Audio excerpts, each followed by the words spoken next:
Alara Voss was on the cusp of everything. At 32, her large-scale abstract paintings, raw explosions of color, had just landed her first solo exhibition in a prestigious Lagos gallery.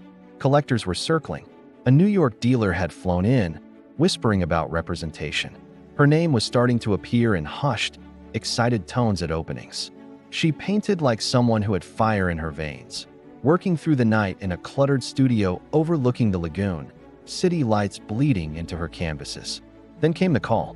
Her daughter, Amara, born 2 years earlier, had always been different, quiet, luminous eyes that seemed to see more than they should. At 18 months, the seizure started. Doctors delivered the diagnosis, a rare, progressive neurological disorder. No cure, lifelong care. Wheelchair by age 5, perhaps. Feeding tube possible. Cognitive impairment almost certain. The prognosis was a slow fade. Alara's partner left 6 months later. "I can't watch this," he said, packing a single suitcase while Amara slept in her crib. The gallery owner was sympathetic but pragmatic. "We need reliability, Alara. Shows don't wait." Commissions dried up. The New York dealer stopped returning calls. Amara's needs were relentless. Therapies at dawn, hospital runs at midnight, nights spent holding a tiny body that convulsed without warning. Sleep became a rumor.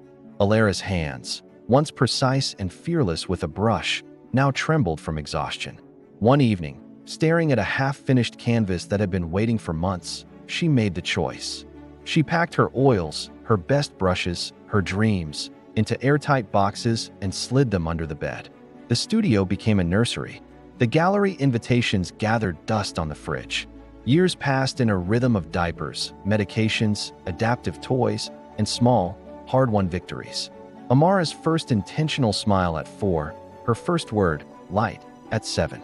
Alara learned to paint with one hand while rocking a wheelchair with the other. She traded galleries for pediatric waiting rooms, ambition for advocacy, fighting for better equipment, inclusive schools, experimental treatments no one else believed in. Then something strange happened. Amara, now 12, discovered the hidden boxes. One rainy afternoon, she pulled out a dried-up tube of cadmium red and smeared it across a piece of cardboard with her less coordinated hand. The mark was wild, unapologetic, full of motion. Alara watched, stunned. It looked like her old work, but freer, angrier, purer. They started painting together.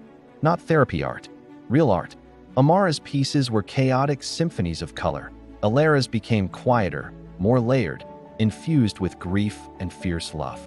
They worked side by side on the floor, music playing low, the city humming beyond the windows.